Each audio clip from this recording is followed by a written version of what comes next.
Yeah, viewers all over the world. For some of you that are seeing me for the first time, Ogbuefi Ezeana ugochitubelu na Oraifite, I'm an ancient high priest.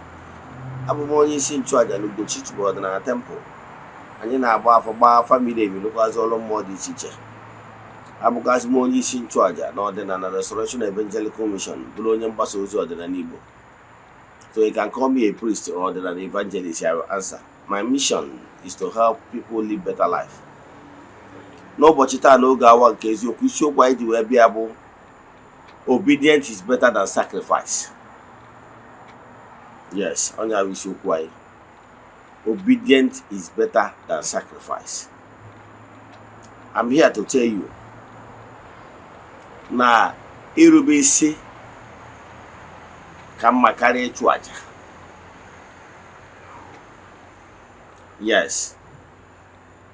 Ọ bụrụ na ị na-achụ aja ma na irubere isi, ịmanụ mmadụ ewu mmiri n'elu okwute. First thing first, ọ bụrụ na ejere ịchụ aja, ntị ya mara ama eji ya n'ihe na ọjị ka adị akpagbu ya. It's not as big as your sacrifice is determines whether your prayers will be answered. No. What is important is your obi. Obi tiwa na obi gwepịa iji approach things. That's what determines the outcome. Obi iji wee nya. So ọ bụrụ na for any reason na o nwere ọlụ ị kwesịrị ịlụ mana ijiri ego, ijekwana bie ego, ijekwana general loan, mmụọ mana ijiro. What is important bụ obiọma. Ndị Igbo na-atụ ilu si na ile ọma ka eji na ji aga n'ogwu. I'm here to advise you. Those mistakes email in the past, don't repeat it this year. No draw, you know the truth you are telling yourselves. Ihe dị mkpa bụ obiọma na ọnụọma iji. O nwere ọnụọma ị ga-ejide ya, sins will be forgiven without even achụrụ aja ọbụla. Ihe ndị aka ị ga-enebe anya. Mana before we dive into today's lecture proper, important announcement. Echefuna na anyị na month of December, month of January. The group ritual for the month January is ongoing. You can join us anywhere you are all over the world. Remember, distance barrier na aja anyị na-achụ maọbụ n'ọlụ anyị na temple. O nwere ike join ya ebe ọ bụla ị na nsọtụ ụwa dum. N'isi ụtụtụ a, ejegori m na temple chụọ aja, gụọ ọfọ, bịa okwu n'isi ndị sonyela ya all over the world. Etu a ka anyị ga-emegide till the last day of the month. Anyị ga-ejekwa na mmiri jekpe ile ọma n'aha mmadụ dum. Proceed back to the temple, chụọ aja to entities of powers, jee n'ebe nchụ aja gbuo Ebube Saraka. O nwere ndị na-esonyela anyị na aja year in year out. Father, as we speak, o nwere ndị bụ 2026 as a whole. Ka ha dị sure na ha skip even 1 month. O nwere ndị bụ sọọlụ ha na-alụ, ọlụ mmụọ ha na-alụ. Yes, also aja ka ha na-achụ every month. That's all. What you don't know remains a mystery to you. So ọ bụrụ na ị chọrọ iso na ya bụ aja, ihe ị ga-eme bụ chat na WhatsApp, forward ya 3 prayer requests, make token donation to the account number. Chat na WhatsApp, agwa gị other details we need for you in order to book you. WhatsApp number ị ga-eji nweta mbụ bụ 0805-7837-672. I repeat, 0805-7837-672. Now let's proceed. Ihe ị ga-eme ka ị na-anụ olu ma and under the influence of my voice right now. Keep sharing this message ka onye ọbụla nweta ya. A ga-atọ ọtụtụ ndị mmadụ na-agbụ soro okwu ha ga-anụ n'ụbọchị taa. I'm here to tell you na irube isi ka mma karịa ịchụ aja. Obedience is better than sacrifice. Na-achịkọwala gị na ọ bụrụ na aja ebuka ibu ka mmụọ ji anara ya. Ị ma na o nwere ike eto ị nọkịta onwe mmụọ na-agba gị ụgwọ sụsọ ile ọma na ọjị nkịtị ka iji. Ị ma na ị nwere ike iji ọjị nkịtị wee yọtuo mmụọ na-ewere gị iwe for years. Ị nwere idea na asịgoro na ndị ichie na-agbago ụgwọ mana ị nwere ego, na ị nwere ike iji ọjị nkịtị mee ọjị. that is mere gị amara. I nwere idea? I nwere idea na ọ bụrụgodịrị na agwara gị n'afa na ndị mmiri na-eri stọpụ gị, ọ bụrụ na ị nwere ego, ị ma na sịsọ na i were ọjị jee na mmiri kpee ekpere, ị ma na ọ dị enough imepere ụzọ. I nwere idea? I nwere idea na mgbe gburugburu na ị nwere ike, ọ bụrụ na ị nwere ego iji eje alụ ọrụ mmiri, mana ị nwere ike igotawu ọjị, iru imere ha ọjị, gwa ha na ọjị ka iji wee bịa na ọmụmụ onye tu na ukwu ka o ji n'aka. Ị ma na ijere rụchasịa waterfront is enough. I nwere idea? Ị ma na obi tiwara etiwa na owu igwe pịara egwepịa ka mmụọ na-achọ, ọ bụrụ onye ego iwetala. Remember that allegorical story in the Bible ebe Jizọs kwuru okwu na n'onwelu ndị mmadụ na-etinye ego n'ime synagogue ka ọ bịara n'ụlọ ụka ndị Juu. Ndị mmadụ na-etinye ego site n'ụba akụnụba ha. Ndị nwere ego tiri mgbamgba ego. Many people gave out of the abundance of their riches. But there is a widow. He gave what is called widow's mite. Ọbụna dị nwa atachiri ego a, the smallest coin o nwere, ka o si ebe a were otu go wee tinye. Jizọs wee gwa ndị na-eso ụzọ ya sị ya na nwaanyị a kacha mma niile nyere onyinye ebe a. Ọ bụrụkwa na nwaanyị a nyere ego niile o nwere, kama na obi o ji wee nye ya, obi iji nye ihe that matters. Ị ma na-enye ihe out of grudges. That is why in Ugochitubelu, the temple, etu anyị si eme ihe dị very unique. Onwebere anybody ọbụla on earth nwere ike ịbịa na temple sị gị na ya abịago na temple, anyị si ya kwe nkwa nke agba okwe nke ọzọ. No. We always gwa gị, if at all na o nwere ihe ị chọrọ ime na mmụọ mere gị ihe, ị nwere ike kwe nkwa ọkụkọ. Onwebere onye ọbụla abịa na temple anyị si ya ya kwe nkwa efi ma ọ bụ ya kwe nkwa ibute moto. Adị m aka ụdị akụkọ ahụ. Ọ dịrọ necessary. Ịghọtara ya? Ihe m na-achọ ịkọwara na mma gwa gị na ihe dị mkpa bụ ọ bụrụ na ihe emerụ mmụọ ọjị ma ọ bụ na ọgwụ ka ihe egburu, fine. Yes. Kpata na o nwere ndị anyị na-alụ na temple for years. They never forget. Because na ya anaghị eme ka ọ bụrụ a pressure to people. Yet mmụọ na-emere ndị mmadụ amara dị iche iche.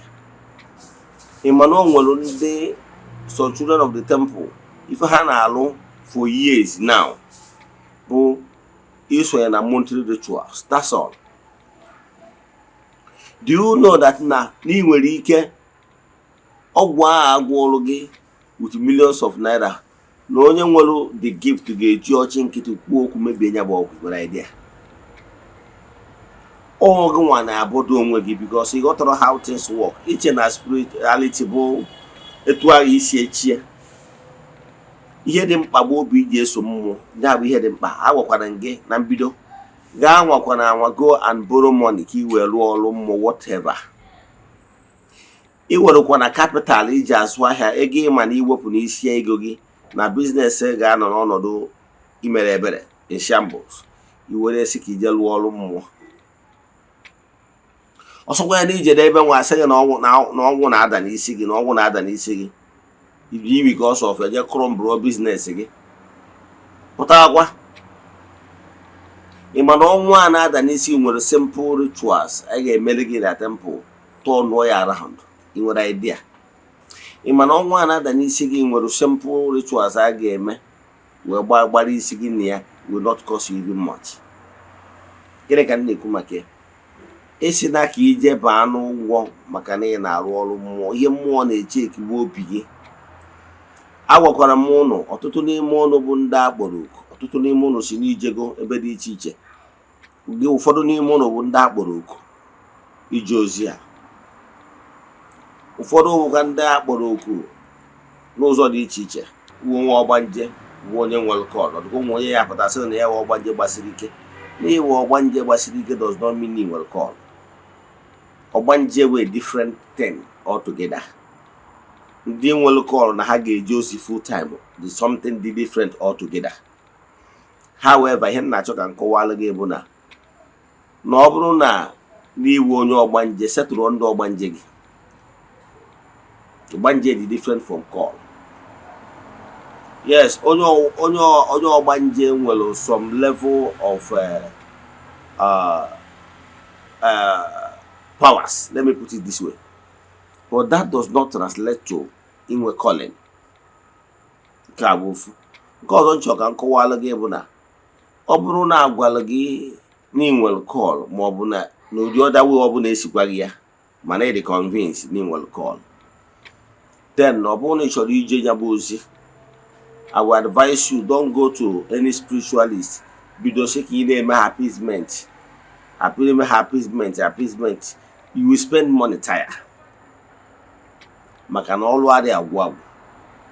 Ihe ị ga-eme bụ jekwa onye ọbụla obi gị nabatalụ, onye ọbụla ikpesi ekpere kpọkwuo ndị otu gị sị ha gosi gị onye obi gị ga-anabata, onye ị ga-eje n'aka ya for mentorship. Jekwa onye a sị na ị chọrọ ka o mentọọ gị, jekwa onye anwa sị na ị chọrọ ka o mentọọ gị. Then pay attention. Onye a nwere ike ịgwazi gị as the spirit leads. When ndị na-abịa na temple mụ asị anyị mere ha amara free of charge, nwere ife ha na-eweta even ka ma ofu mkpụrụ ọjị. Ghọtara ya? Then ama gbaziere ha olu.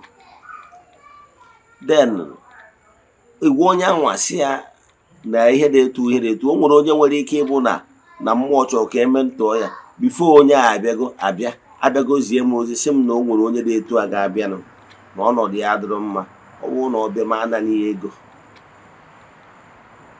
Ndị a nwere ike ịbịa ime ntọọ ndị free of charge, nwere ọdị ka ma ọjị ha ewetara, ọ bụrụ etu mmụọ si chi ya. So ihe na-eme ụnụ bụ na ụnụ nwere ike na-achọ ndị ya apụta na social media na-eme anwansi, ihe niile anwansi abụrụkwa ọgwụ. Abịa na social media, ihe ọbụla o mere ọgbanye n'ihu akwụkwọ, ihe ọbụla o mere ọgbanye n'ihu akwụkwọ, ụmụ ihe niile a ihe na-eme ndị mmadụ attract. Onye a pegoro attention ka ị kụziere ihe ka o kwesịrị ịma, ọ dịrị interested, ọ chọrọ onye ga na-egosi emere show na social media. Yes, ọ bụrụ onye a ka ọ ya na-eso. Mana ihe na-achọ ịkọwalụ gị bụ mistakes you made over the years, don't repeat it this year. If not, you remain where you are. So what I'm saying is that allow the spirit directly. To the right person. Oh yeah, manana genia. You get manan do ya wori gobro nando to gi nando to yen with a link. You wear the shoro. Ka ọ kụzielụ gị ọrụ, ka ọ mentọọ gị, ka ọ kwudolu gị. Yes, ka ọ bụ ya spiritual father or spiritual mother. The person, ọ bụ na onye ndị otu mere approve, condition ọma enye gị ama dị beyond your capacity. Then pay attention. Ọ ga-enyere gị aka. Some of these things ị na-agbagharị na-eje Eze-Ana na-eji crumble ya business ka i wee lụọ ọrụ mmụọ, ife ihe ndị a dị izi. Onye a ga-enyere gị aka fụ ka esi eme ihe alụ ọrụ mmụọ ndị a almost at free. Mana ọ bụrụ na ije kwuru spiritualist si ya na-echọrọ ịlụ nke a maybe na ọrụ mara gị ibido setụlụgba ha one after ihe emegido dị exhausted.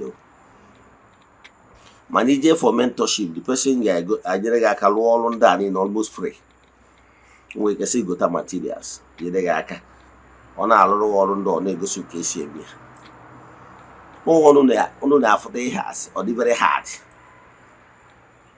I'm here to help a lot of people. So I will advise you, ọ bụrụ na ị nwere calling, yọọ mmụọ gị na ha so ka a direct you to the right path. Ọ bụrụ na ị chọrọ ịlụ ya bụ ọrụ full time, jekwukwa the right person, ọ ga-direct gwa gị ihe ị ga-eme. Ọ bụrụ mmadụ niile ka a kpọrọ ọrụ ka ha bụrụ the onye isi nchụaja. O nwere ndị a kpọrọ ọrụ ka ha bụrụ odibo ka onye nchụaja. O nwere ndị a kpọrọ ọrụ ka ha bụrụ a servant to the high priest. Nwa ojozi. When that ọrụ ka ha bụrụ ndị ga na-enye aka. If we go to altar, I remember those days in mass serving, enwere priest, enwere deacon, enwere ndị ozi ndị ọzọ dị iche iche na-eje ozi. Ndị a niile na-eje ozi niile ndị a, let me tell you, every world temple faces the east. Maka na east ka ọwụwa anyanwụ ka ike si agbalite. Ka bụ ofu. Nke abụọ bụ all the world religion, known religion, has form of meditation or the other. Let me begin with the oldest religion, Christian religion, the Catholics. They have chaplets. You know the importance of that chaplet is not that Hail Mary full of grace. The most important thing there is the mistress. We call it ihomimi. Before every 10 single decade, ị ga-afụgasị ihe omimi nke afụfụ nke mbụ. At that particular saying that 10 Hail Mary, you were expected to meditate on that the mystery nke mbụ. It's just a way of putting you into meditation so that you'll be able to forget about the hustling and bustling of your daily activities. So you can see meditation is very important. Is it our Muslim brothers? They have kind of chaplets. Yes. The essence of praying that their chaplet is for them to meditate. Have you come across the Buddha? They have their own chaplets. I just decided to mention these 3 old world religions. They have a way of meditating.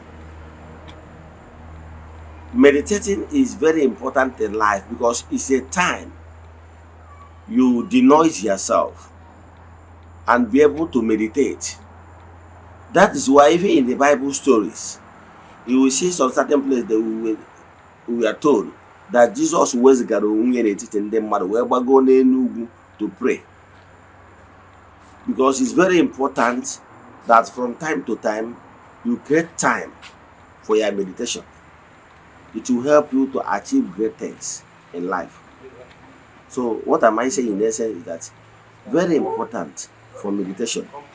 You create time for meditation, very important. It will help you to achieve great things in life. This lecture will not be too long, but what I want to tell you today, you take it from me, is that no matter any sacrifice you are sacrificing, obedience is very important. You must always obey the rules. You must obey the rules. Very important. Because by obeying the rules, you will be able to achieve great things in life. Being obedient is very important in life to the extent that by obeying, you already obey that particular force that you are working with. Obeying the force of nature will help you to achieve great things in life. Very important. Obeying that force will help you to achieve great things. But without obedience, you will not achieve great things you're supposed to achieve in life. Without obedience, you will never achieve great things you're supposed to achieve in life. So learn how to obey the commands. Men are having some challenges of life because they decided not to obey. What command this world is obedience. Chukwu, after creating the entire universe, he gave the mandate. He handed everything to the natural laws. That if you obey the natural laws, you benefit. Out of your own ignorance, if you decided not to obey the natural laws, you suffocate. So what I'm telling you in essence is that man runs into problems because man refuses to obey the natural laws. So obey the natural laws and it shall be well with you. What counts is not how big their sacrifice is, but the mind and determination you put into that determination. That is what counts. The mind you put into that determination. Yes, very important. If for any reason there is these altars in your families, you must obey. Yes, you must obey. Even if for any reason you have another opinion, obey first. Then they can renegotiate. I have told people that it's very important, it's very possible for you to renegotiate with your forces what you can be giving to them. Yes, but if you want to do like that, if there is any altar, any ancestral altar in your father's house or personal altars you have for yourself, you can renegotiate by telling them, I used to give this, but at this particular time, I will not be able to be giving this all the time. See what I can be giving from time to time. You renegotiate. Anytime you are going to more, you negotiate. That's why if na akpọrọ na mmụọ nke dị legitimate, if you go there, you say your mind.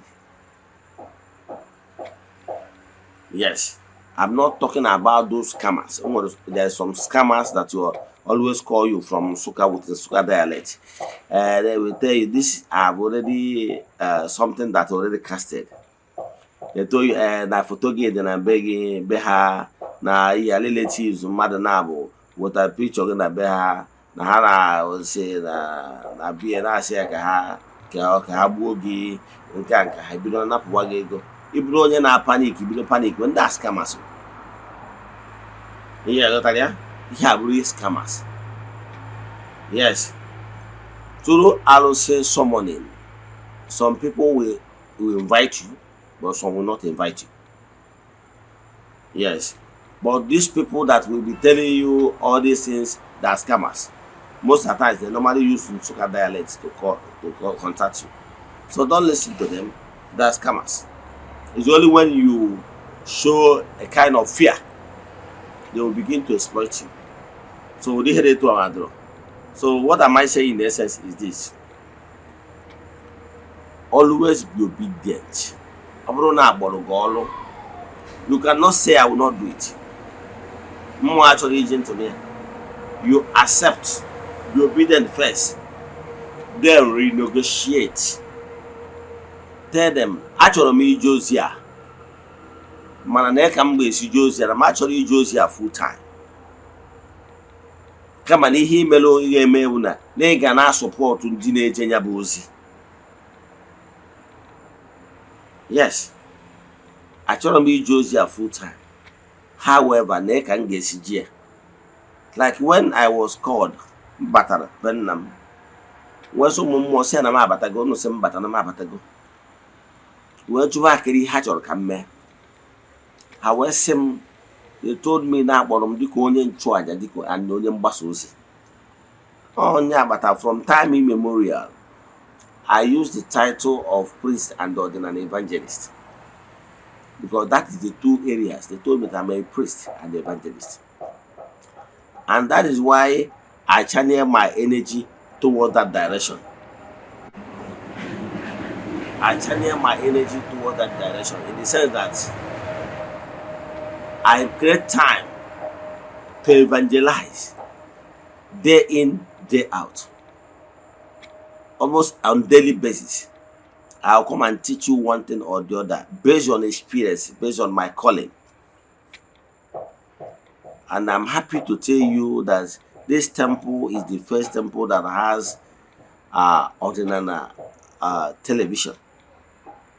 We are paying a huge amount of money every month to sustain it, and it's over 2 years now.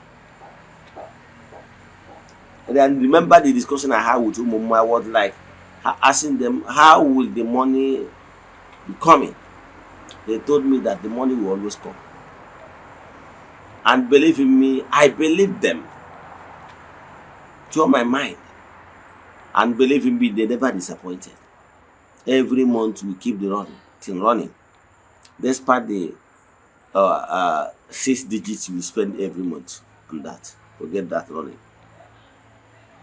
The most important thing that if you are in Eba Borogolo, if you are on the duty post, believe in me, what you eat will never be a problem. And for the fact that I'm called as an evangelist and a priest, I pay more attention in doing my priestly work. I believe in no coordinate because I know the work of Dibias is not enough to sustain Igbo spirituality and take Igbo spirituality to the next level. Because that is the outdated method. Yes, because Dibias and spiritualists are just profession. Someone's profession. Yes. So they cannot be able to carry Igbo spirituality the way it should be in order to be of great help to Igbos and Africa in general. But under ordinary evangelism, you have a mechanism, you have a system that will help you to sustain evangelizing, keep evangelizing and the propagation. Every Sunday, I must go to my station at Nnewi to evangelize and do my priestly work. Then other days, I will be here in social media. I will be in Eze-Ana TV, doing what I know how to do best. To tell you what you must avoid. It's a pity that most of you are not listening. You are not listening. That's why you are falling into challenges. How can you be doing one thing over and over times and expect different results? It's not possible. So what am I saying in essence? You must pay attention. Stop doing those things you are doing over and over times and expect different results. You must be in the line of your calling. You must be mentored. And for you to understand that no problem spendere determine how things will be better for you. Yes. It's not nnukwu spending determine how things will be better for you. If you don't have money, you can as well why is going to Morgan house that you don't have money. However, that you will be bringing your prayer requests on monthly basis. Ha na-emere gị na-ekene ha ị na-ayakwa ha mere gama n'iru. Ihe dị mkpa bụ obi iji na-eso Chukwu. I have read so many books, but when I came across Igbo spirituality after reading holy book known and called Nkomi, Deep Thought, I now find out that we have it all here. And I focus on that particular thing, knowing that obedience is better than sacrifice. And I key in. Very soon in this, before this month ending, or at most first week of February, the books we are writing will be out. That book contains step-by-step daily routine of what you must be doing in order to become knowledgeable. Because if you are knowledgeable, you are a master. If you lack knowledge, you remain a slave. Some people are seeing some certain spirituality as if it's so difficult. Do you know why you are spending so much? Because you don't understand what spirituality is all about. You are taking it the wrong way. What is important is consistency. What is important is creating time for your meditation and making declarations in your life. What is important is to abiding by the rules of the laws of nature. What is important is to avoid abomination. What is important is to avoid those negative things that will bring negativity to your path. What is important is for you to always keep your thought pure. Keep longing for what is noble. Avoid negative friends. People that always teach you the wrong path. They will always teach you how to squander what you have, but they will not teach you how to earn. In everything you do your best, and remember to be obedient. Obedience is better than sacrifice. Like I said, what am I saying in essence is that asigodo na mmụọ ọbụla na-agba gị ụgwọ, accept. Ndị ikpere gị dịkwa n'ala, mana ha biko na ihe nke ị nwere ike imewo. The gods are wise. Ọ bụgoro na agbarụ na o nwere ụgwọ dị iche iche iji appeasement ị kwesịrị iji, gwa ha na ikwetago na ị ga-akwụ ụgwọ niile ndị a iji. But as it stand now, n'ime enwe ike imewu ihe niile at the same time now, ha biko ha nye gị more time. However, na ị ga na-eme bit by bit, believe in me, they will grant it. Ihe dị mkpa bụ na ị mere obey. Make up that I have seen. That to obey and email is enough. What more actually know would disobedient. All this is gra in a all over the years. Where did they take you to? It's only by being obedient that things will be better for you. Before I close, or say, in every condition you find yourself, use Iloma. Once you use Iloma, it shall be well with you. But once you use Iloma, think you know, forget, you will not get it. So you have to go and bag in a mother, or go and bag in a more. Oh, no, only Iloma, on Saturday Iloma you will apply at a stage more. I see this person have really shown enough commitment, enough determination. However, I'm seeing that he is or she is finding it difficult to be able to offset this debt. You wipe it off. But the person will show determination. The truth of the life is that no spirit or human being will help you if you have not done something significant, showing that you really want to improve. It's only hard work that can be rewarded. When people, observers, notice that you are really working tirelessly to improve yourself, then they will help you. So the same way with Momo. Once name was on certain things, obey first. Obey first. Don't always be doubting Thomas, because onya afurugwa orubisi agwakwi also. If you always doubting Thomas, some certain things will rise both in the spirit and in the physical. They will say, even if you are here or mekwe. And don't allow Mumu to mark you with this kind of statement, or even mother to mark you.